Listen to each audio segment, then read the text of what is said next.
अस्सलाम वालेकुम friends, hope you all are fine. आज हम पढ़ेंगे न्यूरोलॉजी के बारे में और न्यूरोलॉजी में हम कवर करेंगे बेसिक न्यूरोसाइंसेस का टॉपिक को। बेसिक न्यूरोसाइंसेस बहुत ही इम्पॉर्टेंट है। एग्ज़ाम्स में इससे बहुत ही ज़्यादा इम्पॉर्टेंट क्वेश्चंस पूछे जाते हैं, कभी शॉर्ट क्वेश्चंस की फ़ॉर्म में तो कभी एमसीक्यूज़ की फ़ॉर्म में। तो इस टॉपिक को बहुत ध्यान से सुनिएगा, बहुत ध्यान से देखिएगा ताकि ये आपके एग्ज़ाम्स में बहुत ज़्यादा हेल्पफुल रहे। वीडियो में बहुत सारे शॉर्ट क्वेश्चंस और एमसीक्यूज़ के बारे में बताया भी गया है। चलते हैं वीडियो की तरफ, लेकिन उससे पहले अगर आपने हमारा चैनल सब्सक्राइब नहीं किया तो हमारे चैनल को सब्सक्राइब कर लें और बेल आइकन को प्रेस कर लें ताकि इसी तरह की मज़ीद वीडियो आप तक पहुंच सके। सबसे पहले हम ये देखेंगे कि इस वीडियो में किन किन टॉपिक्स को टारगेट किया गया है, किन टॉपिक्स को हम डिस्कस करेंगे। सबसे पहले है organisation and microstructure of nervous system, यानी कि नर्वस सिस्टम किस तरह से बना हुआ है, इसके माइक्रोस्ट्रक्चर क्या है और बेसिक सेल क्या है और उनकी ऑर्गेनाइजेशन किस तरह से है।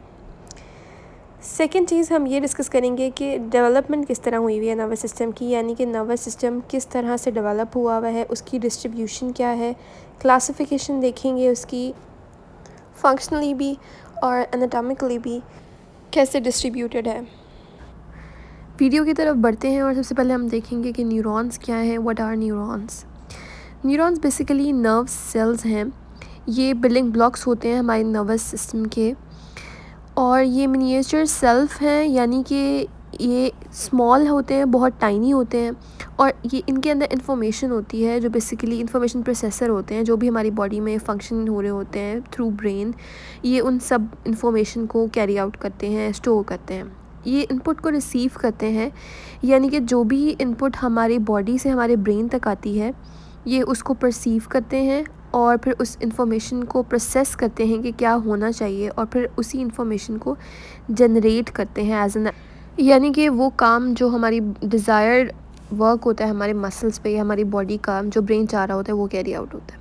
इसके अलावा ये कम्युनिकेशन करते हैं दूसरे न्यूरॉन्स के थ्रू, केमिकल सिग्नल्स या इलेक्ट्रिकल सिग्नल्स या इलेक्ट्रोकेमिकल सिग्नल्स भी हम कह सकते हैं। इनके थ्रू एक न्यूरॉन दूसरे न्यूरॉन से या एक न्यूरॉन हमारे मसल से या ग्लैंड से, ताकि सिग्नल्स ट्रांसमिट हो सकें प्रॉपर्ली। इसके अलावा ये डायग्राम आपके सामने है। डायग्राम में एक पूरा स्ट्रक्चर शो किया हुआ है न्यूरॉन्स का। न्यूरॉन्स में ये सेल बॉडी है। बेसिकली हमारे पास यहाँ पे 3 स्ट्रक्चर्स होते हैं जो बेसिक कह लें कंटेंट होते हैं न्यूरॉन के। First one is axon. ये हमारे पास यहाँ एक्सॉन टर्मिनल शो हुआ है, ये एक्सॉन है सारा। सेकेंड वन है इज़ डेंड्राइट, ये डेंड्राइट है, ये रिसीवर होते हैं। Third one is a cell body, ये हमारे पास सेल बॉडी है। अब ये डेंड्राइट है हमारे पास और ये हमारे पास एक्सॉन्स हैं। ये सारा हमारे पास स्ट्रक्चर है। अगर हम इसको डिटेल में देखें यहाँ पे हमारे पास, तो ये हमारे पास सारी सेल बॉडी है। इसके अंदर हमारे पास ये जो सर्कल है, इसमें मज़ीद आपको एक स्मॉल सर्कल नज़र आ रहा हो ग्रीन कलर का, ये बेसिकली न्यूक्लियस है। ये सेल बॉडी है और इसमें न्यूक्लियस है न्यूरॉन का। 2 तरह के कंडक्टिंग फाइबर्स होते हैं हमारे पास, एक होते हैं डेंड्राइट्स और एक होते हैं एक्सॉन्स। डेंड्राइट्स है बेसिकली द रिसीवर, जो भी इंफॉर्मेशन हमारे न्यूरॉन्स तक आती है हमारी बॉडी के थ्रू वो हमारे डेंड्राइट्स रिसीव करते हैं। और इसके अलावा जो एक्सॉन्स हैं वो कंडक्टिव फाइबर्स हमारे information away from the cell लेकर जाते हैं, यानी कि वो ट्रांसमीटर्स हैं बेसिकली, जो इन्फॉर्मेशन हमारे न्यूरॉन्स से हमारे ब्रेन से टूवर्ड्स हमारे मसल्स या हमारे ग्लैंड्स या हमारे बॉडी की तरफ जानी होती है, वो थ्रू एक्सॉन्स ट्रांसमिट होती है। These carry information away from the neuron. अब यहाँ डायग्राम में आप देखेंगे तो यहाँ पे हमारे पास जो ये वाला एरिया है ये बेसिकली माइलिन शीट है। ये कवरिंग होती है, इंसुलेटिंग फैटी लेयर होती है जो कि एक्सॉन्स को कवर करती है, उनको इंसुलेशन देती है और जिसकी वजह से कंडक्शन फास्ट होती है।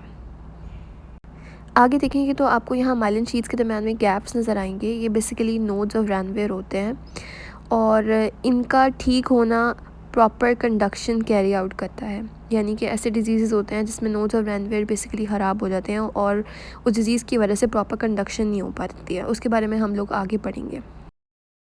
इसके बाद आपको यहाँ पे श्वान सेल्स नज़र आ रहे होंगे जो कि माइलिन शीट को बनाते हैं। They are responsible for making myelin sheets.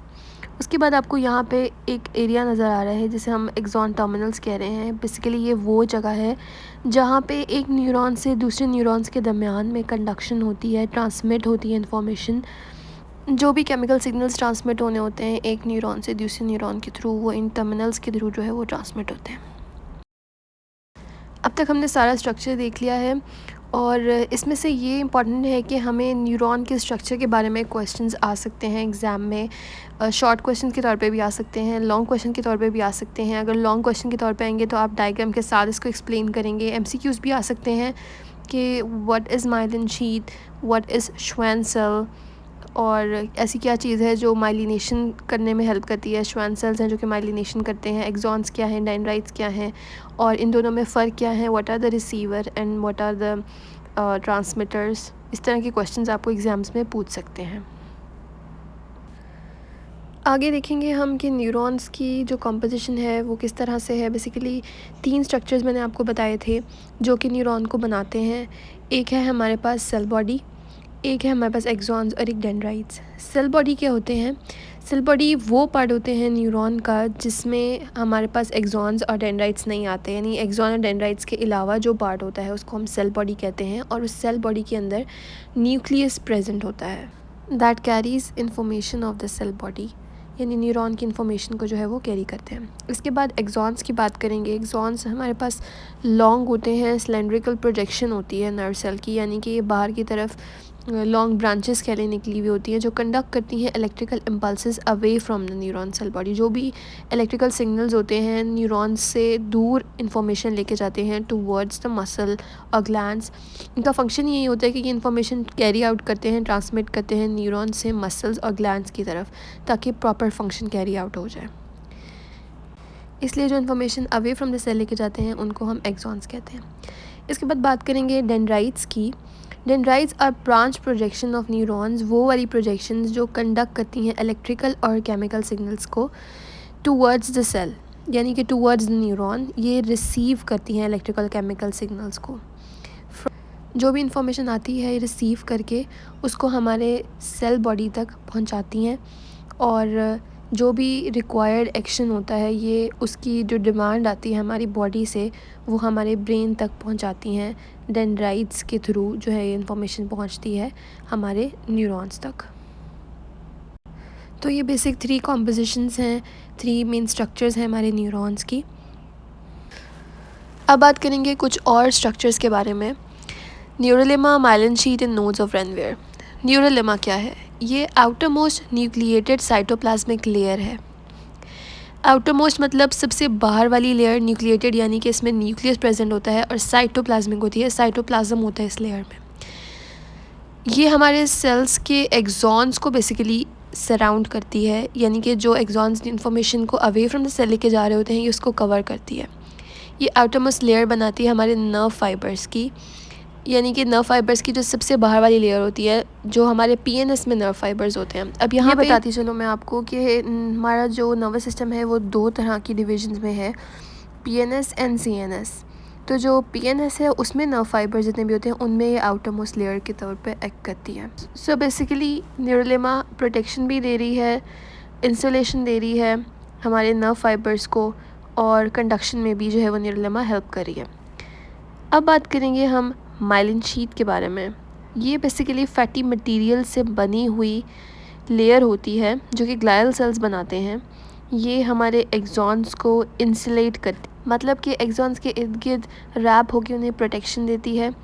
ये अलाउ करती है रैपिड मूवमेंट को of electrical impulses along the axon, मतलब कि माइलिन शीट की प्रेजेंस की वजह से रैपिड कंडक्शन होती है ईजीली थ्रू एक्सॉन्स, और इलेक्ट्रिकल इम्पल्सेस ईज़िली जो है वो कैरी आउट हो जाती हैं फ्रॉम न्यूरॉन टू न्यूरॉन। इसके बाद जो नेक्स्ट हमारे पास चीज़ है वो है nodes of Ranvier. What are nodes of Ranvier? Basically ये गैप्स होते हैं माइलिन शीट में जहाँ पे एक्शन पोटेंशियल टर्मिनेट होता है, और एक्शन पोटेंशियल एक ऐसा एक्शन है जिसके जनरेट होने की वजह से इम्पल्सेस कंडक्ट होती हैं from neuron to neuron. Basically nodes of Ranvier वो गैप्स हैं जो माइलिन शीट के दरमियान में आते हैं, और यहाँ पे एक्शन पोटेंशियल डोमिनेट होता है। अब यहाँ पे एक क्वेश्चन अक्सर पूछा जाता है एज एन एमसीक्यू या शॉर्ट क्वेश्चन कि जब नोड्स और रेनवियर का ब्रेक डाउन हो जाए, यानी कि वो प्रॉपर्ली फंक्शन नहीं कर रहे हों, तो कौन सा डिज़ीज़ सामने आता है? That is multiple sclerosis. Multiple sclerosis basically होता है जब नोड्स ऑफ रेनवियर का ब्रेक डाउन हो जाए। ये एक ऑटो इम्यून डिज़ीज़ है और इसमें लेग और आर्म की मूवमेंट इफ़ेक्ट होती है, विजन डिसेबिलिटी आती है, पेन होती है और अल्टीमेटली पेशेंट डिसेबिलिटी की तरफ जाता है मल्टीपल स्क्लेरोसिस से।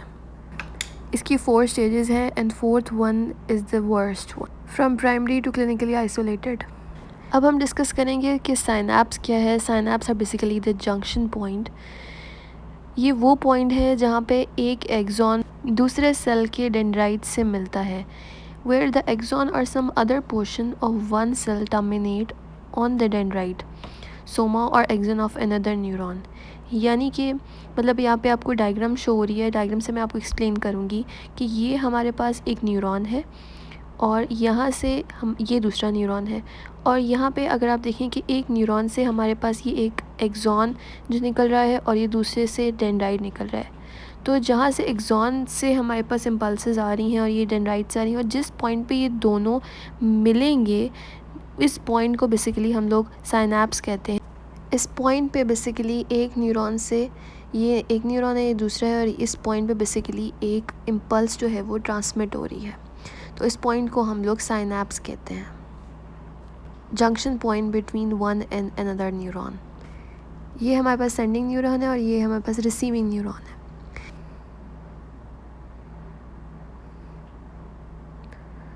इसके बाद हम बात करेंगे टाइप्स ऑफ न्यूरॉन्स के बारे में कि what are the different types of neurons. अभी हम यहाँ पे 3 डिफरेंट टाइप ऑफ न्यूरॉन्स के बारे में बात करेंगे, लेकिन न्यूरॉन्स को और भी डिफरेंट फीचर्स के मुताबिक डिस्ट्रीब्यूट किया जाता है। So what are the different type of neurons? Sensory neuron, inter neuron and motor neuron. Sensory neuron क्या है? These are the afferent neuron, A से स्टार्ट होता है ये। और फिर है हमारे पास inter neuron, these are association neurons. फिर है हमारे पास motor neuron, these are the afferent neuron, E से स्टार्ट होता है ये। Afferent basically carries information towards the neuron, association makes the interconnection between the two neurons and afferent carry information away from the neuron.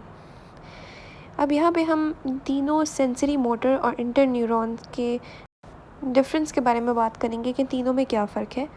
सबसे पहले बात करते हैं हम सेंसरी न्यूरॉन्स बेसिकली डिटेक्ट करते हैं हमारी बॉडी में जो चेंजेस होते हैं इंटरनल और एक्सटर्नल एनवायरनमेंट में, और फिर यही इन्फॉर्मेशन वो ट्रांसमिट करते हैं हमारे ब्रेन को, हमारे स्पाइनल कॉर्ड को, कि जो भी चेंजेस हमारी बॉडी में हो रहे हैं एक्सटर्नली और इंटरनली, उस इन्फॉर्मेशन को हमारे ब्रेन तक लेकर जाएं और फिर जो भी रिक्वायर्ड एक्शन हो वो हमारा बॉडी जो है वो परफॉर्म कर सके। जैसे हमें कोई भी एक्शन परफॉर्म करना होता है, कोई चीज़ अचानक ठंडी या गर्म लगती है या कोई पेनफुल स्टिमुलस हमें मिलता है एक्सटर्नली, तो हम अचानक से अपने हाथ को या हमारे पाँव को एकदम से विड्रॉ करते हैं, उस चीज़ से दूर लेके जाते हैं। वो बेसिकली सेंसरी रिसेप्टर्स होते हैं जो हमारी इन्फॉर्मेशन हमारे ब्रेन तक लेकर जाते हैं कि this action is required. Motor neurons basically क्या होते हैं? ये वो सिग्नल्स होते हैं जो हमारे ब्रेन से हमारे मसल्स और ग्लैंड्स तक पहुंचते हैं।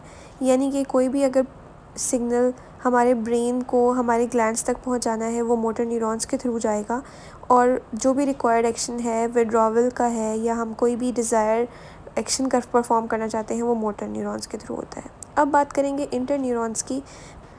अब देखते हैं इंटर न्यूरॉन्स क्या होते हैं। बेसिकली सेंसरी और मोटर के दरमियान में जो न्यूरॉन्स होते हैं वो इंटर न्यूरॉन्स होते हैं, और ये 90% न्यूरॉन्स होते हैं हमारे ब्रेन में जो कि इंटर न्यूरॉन्स होते हैं। ये इन्फॉर्मेशन को प्रोसेस करते हैं, स्टोर करते हैं और रिट्रीव करते हैं, यानी कि क्या इन्फॉर्मेशन एक न्यूरॉन से दूसरे न्यूरॉन तक गई है या न्यूरॉन से ब्रेन तक पहुंची है, ये उसको स्टोर, प्रोसेस और रिट्रीव करते हैं। एग्ज़ाम में अक्सर इनके दरमियान में जो डिफरेंस है वो पूछा जाता है कि what is the difference between sensory, motor and inter neurons. अब हम बात करेंगे कुछ बहुत इम्पॉर्टेंट न्यूरॉन्स के फैक्ट्स के बारे में। What are some of the facts about neurons? Neurons की जो सेल बॉडी है, it can be as small as 5 μm in diameter, and if the cell body is large, it can be as large as 135 μm in diameter. Process on neurites may extend to a distance of more than 1 metre, यानी जो भी processes axon या dendrites निकल रहे होते हैं neuron से वो 1 मीटर तक के डिस्टेंस तक हो सकते हैं। एडल्ट ब्रेन के अंदर टोटल 100 बिलियन न्यूरॉन्स तक मौजूद होते हैं। इसके अलावा न्यूरॉन्स को basic unit of nervous system भी कहा जाता है। ये क्वेश्चन भी बेसिक न्यूरोसाइंसेस में अक्सर पूछा जाता है कि what is the basic unit of nervous system, so neurons are the basic unit of nervous system.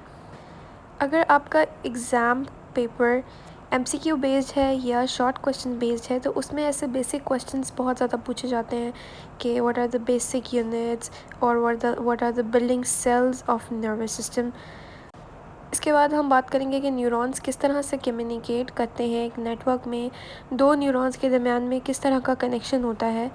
तो बेसिकली दो न्यूरॉन्स के दरमियान में केमिकल और इलेक्ट्रिकल दोनों सिग्नल्स ट्रांसमिट होते हैं। न्यूरॉन्स बेसिकली ऑर्गेनाइज्ड होते हैं डिफरेंट सर्किट्स में जिनको हम न्यूरल पाथवेज कहते हैं। यही न्यूरल पाथवे एक दूसरे से लिंक्ड होते हैं and together they make up our nervous system, जिससे डिफरेंट ट्रांसमिशंस होती हैं न्यूरॉन टू न्यूरॉन। और जितनी भी हमारी सेंसेशंस हैं, हमारे मेमोरीज़ हैं, थॉट्स हैं, ये सब ट्रांसमिट होती हैं through signals along the network, along the pathway. इसके अलावा एक क्वेश्चन ये भी पूछा जाता है, what are the glial cells in our nervous system. Glial cells basically क्या होते हैं, इसे GLIAL ग्लायल सेल्स कहते हैं।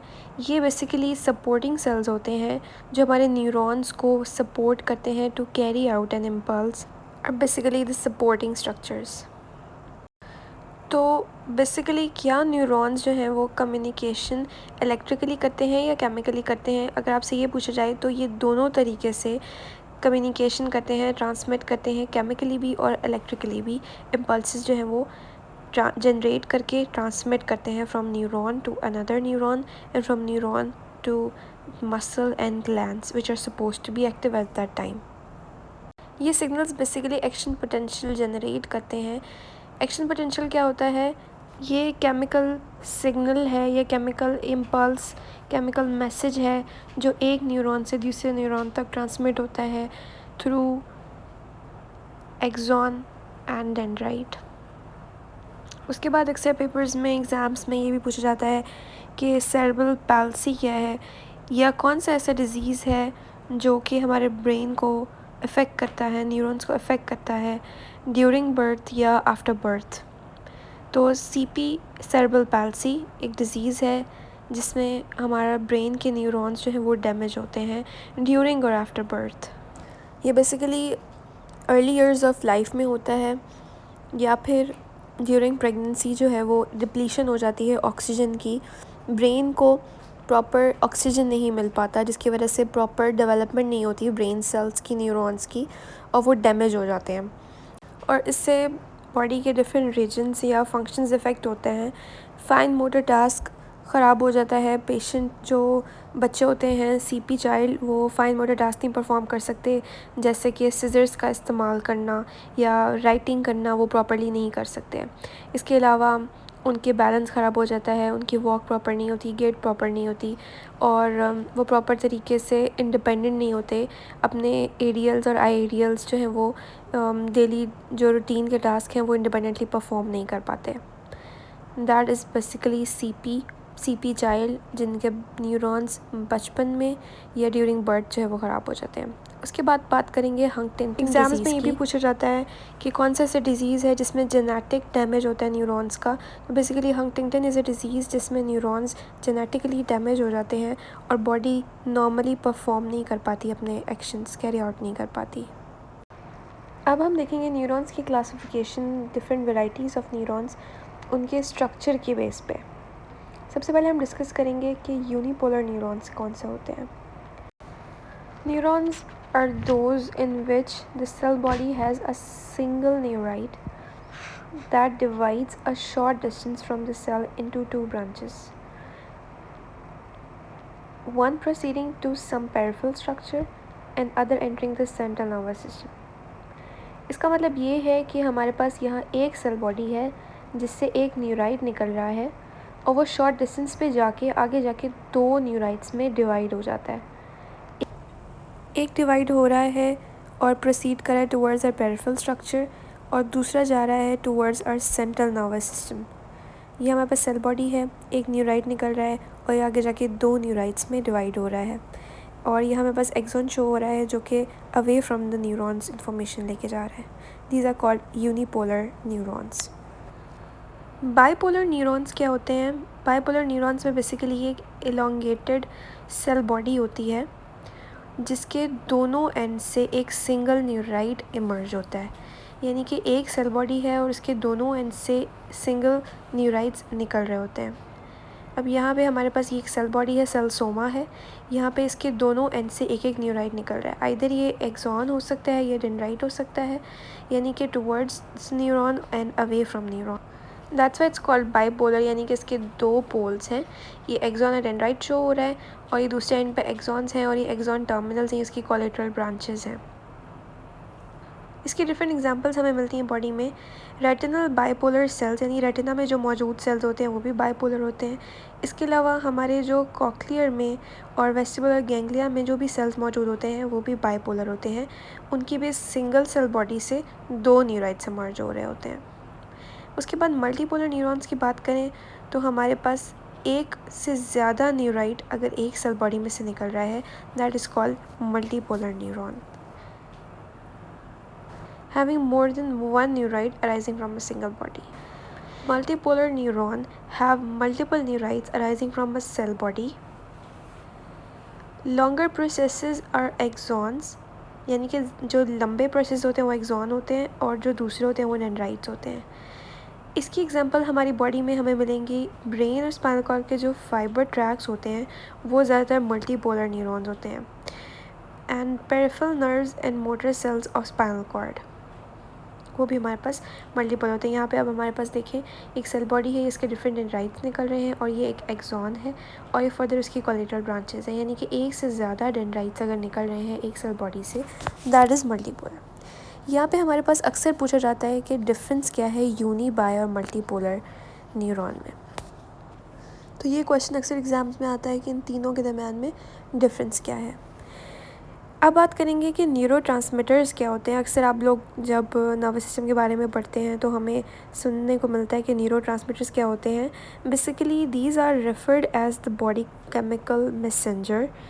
ये एक ऐसे मॉलिक्यूल्स होते हैं जो कि ट्रांसमिट करते हैं हमारे मैसेजेस को between neurons and from neuron to muscles, और जितनी भी इंफॉर्मेशन ट्रांसमिट होती है एक न्यूरॉन से दूसरे न्यूरॉन तक वो थ्रू न्यूरोट्रांसमीटर्स होती है, थ्रू दीज केमिकल मैसेंजर्स होती है। ये भी अक्सर पूछा जाता है कि मोस्ट कॉमन न्यूरोट्रांसमीटर कौन सा है, तो acetylcholine is the most common neurotransmitters. ये अक्सर मैसेजेस, केमिकल मैसेजेस को ट्रांसमिट करता है from one neuron to another neuron. तो ये क्वेश्चन भी पूछा जा सकता है कि what is the most common neurotransmitter, acetylcholine is the answer. ये क्वेश्चन भी अक्सर किया जाता है कि कौन सा ऐसा डिज़ीज़ है जो तब होता है जब कोई प्रॉब्लम हो जाए न्यूरोट्रांसमीटर रिसेप्टर, यानी कि एसिटाइलकोलिन के रिसेप्टर और एसिटाइलकोलिन के दरम्यान में।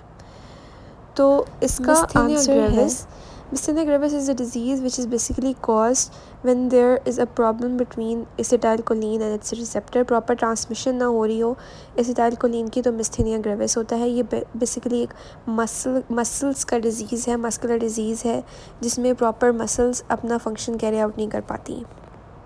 इसके अलावा और भी न्यूरोट्रांसमीटर्स होते हैं जैसे सेरोटोनिन हो गया, डोपामिन हो गया। डोपामिन के बारे में भी एक क्वेश्चन अक्सर आता है कि डोपामिन की फॉर्मेशन होती है, हमारे ब्रेन का एक स्ट्रक्चर होता है बेसल गैंग्लिया जो कि डोपामिन को प्रोड्यूस करता है। जब डोपामिन प्रॉपर तरीके से हमारे बॉडी में प्रोड्यूस नहीं हो पाता तो बेसिकली तो एक डिज़ीज़ पार्किंसन जो है वो बेसिकली हमारी बॉडी में अकर होता है। Next moving on towards the neural organisation of nervous system, कि किस तरह से नर्वस सिस्टम जो है वो ऑर्गेनाइज है, डिस्ट्रीब्यूट है 2 पार्ट्स में, one is central nervous system and other is peripheral nervous system, और किस तरह से ये दोनों सेंट्रल नर्वस सिस्टम और पेरिफेरल नर्वस सिस्टम अपने अपने फंक्शंस कैरी आउट करते हैं। So the nervous system is first divided into central nervous system and peripheral nervous system. Central nervous system basically includes our brain and spinal cord, और peripheral nervous system में हमारे पास वो सारी nerves जो spinal cord से emerge हो रही होती हैं वो peripheral nervous system है। इस central nervous system information को reserve करता है और process करता है to initiate an action। इसको further divide करें अगर तो देखें ये ब्रेन में और स्पाइनल कॉर्ड में डिवाइड हुआ है। ब्रेन हमारे इन्फॉर्मेशन को रिसीव करती है, उसको प्रोसेस करती है और आउटपुट जनरेट करती है, और ये स्टोर करती है हमारी मेमोरीज़ को और थॉट्स को क्रिएट करती है। स्पाइनल कॉर्ड हमारी सिग्नल्स को कन्वर्ट करता है जो भी हमारे ब्रेन से आ रहे होते हैं उनको, और कंट्रोल करता है हमारे रिफ्लेक्स एक्टिविटी को। फर्दर पेरिफेरल नर्वस सिस्टम जो है वो डिवाइड हुआ है सेंसरी और मोटर न्यूरॉन्स में, sensory neurons and motor neurons.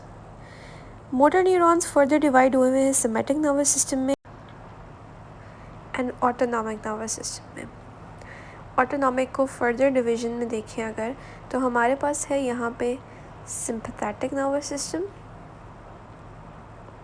And parasympathetic nervous system. Sympathetic, ये दोनों अपने अपने फंक्शंस परफॉर्म करते हैं और इनके डिफरेंस के बारे में हम आगे पढ़ेंगे। इसके बाद सीएनएस की बात करें तो सीएनएस को भी हम फर्दर डिवाइड करते हैं ब्रेन में और स्पाइनल कॉर्ड में। Together they make central nervous system. Functions को देखें तो ये रिसीव करते हैं सेंसरी सिग्नल्स को, जो भी सिग्नल हमारे बॉडी से हमारे ब्रेन की तरफ आ रहे होते हैं उनको परसीव करते हैं, रिसीव करते हैं, डिटर्मिन करते हैं क्या अप्रोप्रिएट रिस्पांस जनरेट करना है, कि कोई भी टेम्परेचर चेंज आया है, पेनफुल स्टिमुलस हुआ है या कोई भी एक्शन परफॉर्म करना है। ये मेमोरी को स्टोर करते हैं और थॉट्स को कैरी आउट करते हैं। ये था हमारा सीएनएस। इसकी फर्दर एनाटमी देखें तो इसको हम लोग और फर्दर डिवाइड कर सकते हैं कॉर्टेक्स में, सेरेब्रम और कॉर्पस कलोजम में। कॉर्टेक्स क्या है? कॉर्टेक्स बेसिकली एक सरफेस लेयर है हमारे सेरेब्रम के ऊपर। ये कंपोज होती है ग्रे मैटर की, यानी कि ग्रे कलर का होता है ये, इसमें ग्रे सेल्स होते हैं। उसके बाद है सेरेबेलम। सेरेबेलम 2 हेमिस्फीयर हैं और ये लार्जेस्ट पार्ट होती है ब्रेन का। कॉर्पस कलोजम बिटवीन कनेक्शन होता है 2 वाइट मैटर के दरमियान जो कनेक्शन होता है उसे हम कॉर्पस कलोजम कहते हैं। फर्दर ब्रेन की डिस्ट्रीब्यूशन देखें तो हमारे पास है यहाँ पे hind brain, mid brain and hind brain, mid brain और फोर ब्रेन की अपनी अपनी डिस्ट्रीब्यूशन है और अपने अपने फंक्शंस हैं हमारे ब्रेन में। Hind brain is the upper most part, basic function carry out करता है हमारे ब्रेन में। मिड ब्रेन बेसिकली कोऑर्डिनेट करता है signals between the 2 hind brain and the fore brain, and fore brain process करता है सिग्नल को, मेमोरी को स्टोर करता है, हमारे थॉट्स को क्रिएट करता है। यहाँ पे हमारे पास एक डायग्राम है जिसमें हमारे पास हाइंड ब्रेन, मिड ब्रेन और फोर ब्रेन दिखाया हुआ है। Upper most is the hind brain, सबसे ऊपर वाला एरिया हाइंड ब्रेन का है। जो मिड ब्रेन हमारा मिड पोर्शन है that is basically mid brain, जो कि कोऑर्डिनेशन का काम करता है between the 2, and the lower portion is the fore brain, जो कि मेमोरी स्टोर करने, सिग्नल्स को प्रोसेस करने का काम करता है। यहाँ नेक्स्ट डायग्राम में हमारे पास फोर ब्रेन, मिड ब्रेन और हाइंड ब्रेन के डिफरेंट स्ट्रक्चर्स के बारे में बताया गया है। Fore brain is basically composed of cerebrum, thalamus and hypothalamus, यहाँ पिक्चर में भी विजिबल है। उसके बाद है हमारे पास मिड ब्रेन, और उसके बाद हाइंड ब्रेन में हमारे पास पोन्स, मेडुला ऑब्लिंगेटा और सेरेबेलम आता है। मिड ब्रेन और hind brain together make brain stem. ये क्वेश्चन भी अक्सर एमसीक्यू के तौर पे पूछा जाता है कि ब्रेन स्टेम किन 2 चीज़ों की कॉम्पोजिशन है, that is mid brain and hind brain.